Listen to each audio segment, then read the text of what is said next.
Labą dieną visiems. Mes esame pardavimų formulėje ir Sales Club bendruomenė kalbina dabar daktarą Robertą Cialdini. Mes labai džiaugiamės, kad jis yra Lietuvoje. Tai visas interviu bus angliškai ir aš esu Justinas Taruška, vienas iš Sales Club bendruomenės įkūrėjų. So, let's switch to English. Thank you so much for coming to Lithuania to pardavimų formulė. Hope you enjoy it. I have enjoyed my visit very much. So maybe first question which I have, it is related with the ethics. And using persuasion, you're also talking about ethics. So what can be your advices for people who are using persuasion, or how to avoid influence that other people are doing on you? Yeah. Well, this is a good question, because I think the principles of influence I talk about, I say there are 6 principles, can be used ethically or unethically. The ethical approach strikes me as the one that leads to long-term success. If we give people evidence, for example, that there's true scarcity in a situation, or there's true authority voices who recommend what it is that we are offering, then everyone wins. The customer wins, we win, and they want to come back to us because we've been honest sources of information.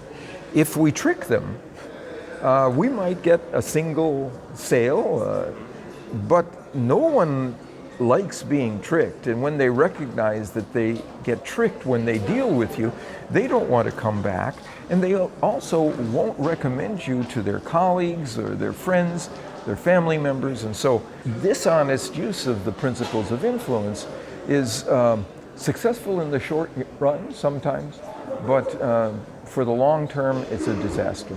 So it's like one time, you are using it one time and that's it. And that's it. You won't get those people back again. Yeah. Yesterday you talked about the preparation, and that people like to see some similarities, and when you have business meeting, yes? Yeah. Sales meeting, what should you prepare before going to the first meeting as a salesperson or business developer? So what you should prepare is indeed an examination of who that you will be dealing with. Who is this person? And very often we can just go on social media and find out a lot about that individual. We can find out what their hobbies are, what their interests are, where they were born, where they went to school. And if we find commonalities there, it's appropriate to raise them to the surface. And that produces a bond of this connection, and people feel more comfortable with us and are willing to do business with us to a greater extent. So that's one thing we can do, but it's not the only thing. I think we could, if we know somebody who knows this person, we could ask his friend. So what's Justin like? Right? And what does he like? What are his hobbies? And how about his family situation? And wherever we find a connection, then we can bring it to the surface. Never do so dishonestly, only if it's true, and then there's a real connection. Yeah. Good, thank you. As we are from Eastern Europe, we are from Lithuania, and we are export-oriented country. And sometimes it happens that when you are going to West, especially to US, they feel that you are from another world. I think the same is for Asian people when they are going to US and trying to sell. Probably customers are having some doubts. So how to be similar to your customer, how to show your strengths and how to present yourself properly, that your customer, especially from the like Fortune 500 companies in US, they could understand that, okay, we are from the same circle. Yeah. Well, again, I think if we do the preparation necessarily, we can learn about the company that we're dealing with. And for example, they have a mission statement. They also have a value statement. And where you find that, oh, your mission statement is very similar to ours. We both want the same things. We're both very concerned about satisfying our customers and being trustworthy and so on. You could lead off with that saying, one of the reasons I was looking forward to our meeting is that we seem to have the same kind of values in our companies, our two companies, and describe the commonalities between the various cultures, corporate cultures, right, where there's a fit. And then, once again, they can feel, oh, we are of the same group.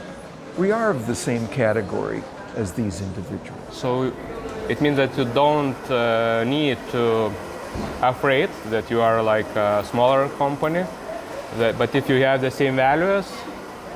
The same values, that's really the key. All the research shows of the various kinds of similarities that people appreciate in their partners, it's values. Similar values. They can relax and they can say, okay, I know who this person is because this person values the same thing that I do. We can work together. I will touch a little bit startups. Some companies, startup companies, are trying to sell, and if they don't have product or product is not right for the customer yet, it means that according yesterday your presentation, they can be like smugglers if they are promising to do something, yes, but they don't have yet a solution and learning on customers. Right. So some of the customers, especially big ones, they will understand very fast that you like over-promised. How to avoid such situation for startup companies? Well, I think for a startup company, it's important to have something of a track record, even if they are new. If they have a good idea, they'll be able to show a trend in their direction. So they don't have to be the top seller, they don't have to have the largest market share, but if they have an increasing trend of purchasing, that's very powerful. We've just finished a research study showing, we did it in a different setting, not a business setting, but we said to people honestly that a third of the homeowners in the United States try to conserve water on a daily basis in their homes, right? And then we watched what happened to the water usage of the people we sent this message to, right? It was not affected, right? But if we said instead to a second sample, 5 years ago, 20% of people were conserving water in the home. 2 years ago, 25% were conserving water. This year, 30% are conserving water. Now the people who got that information, they conserved more water because there was a trend to 30%. 30% by itself was not persuasive. It means 70% of people are not doing it. But 30% as a trend, that was persuasive because people expected that the trend would continue. So for a startup, if you have a good idea, if you've gotten some traction, some purchasing, and it's going up, send that message. Thank you. yesterday you mentioned Z generation and how they will buy. What kind of influence you need to them if you want to sell? I mean, what they are like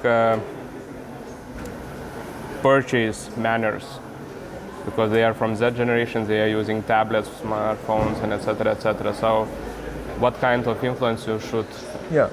So they're very impatient. They want things now.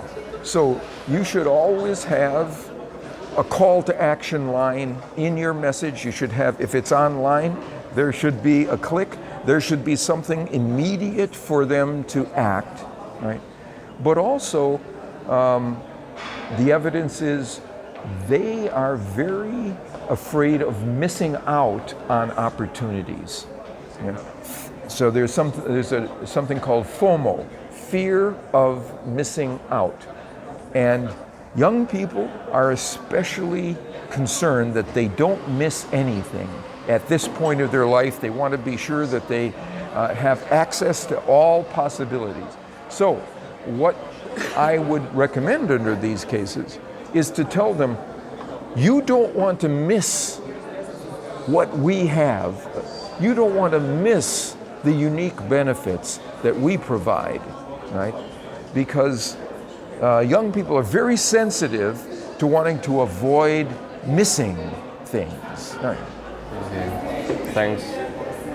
Yeah, now the situation is going that you should adopt it to the Z generation. Coming to the marketers, they like marketing people to show something new.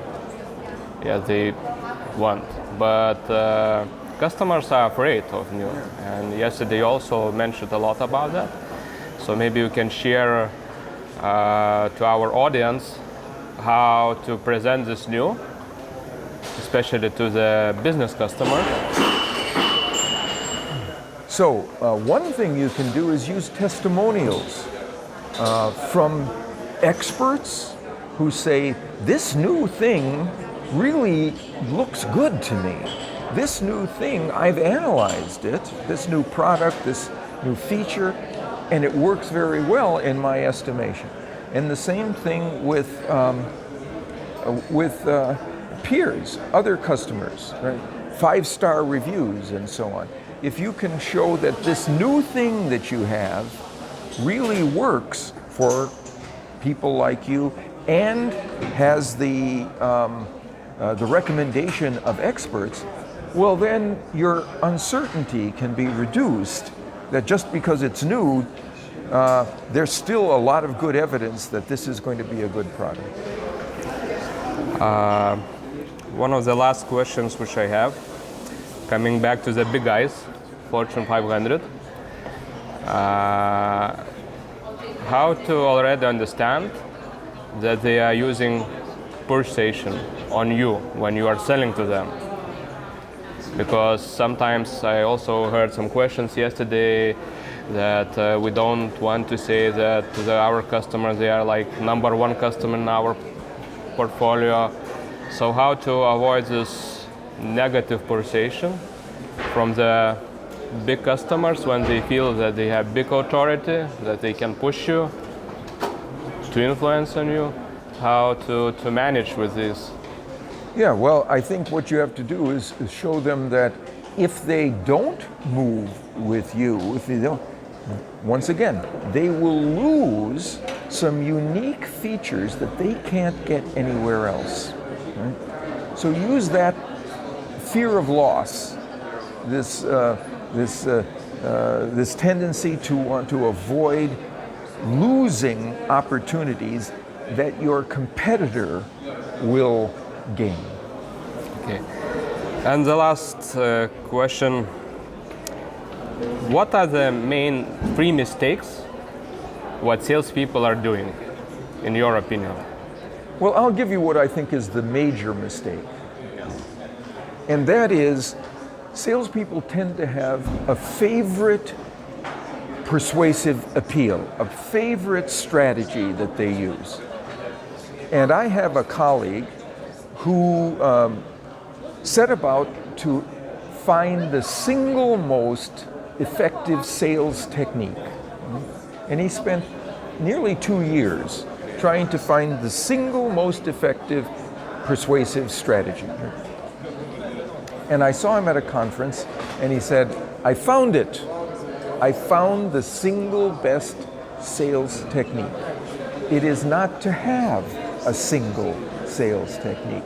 That's naive to think that the same approach, your favorite approach, is going to work well for every audience in every situation. It's simply not true. So what salespeople make the mistake of doing is having a favorite way to sell. It should change for every sell based on what the situation is, who the audience is, what your history is with that person, and so on.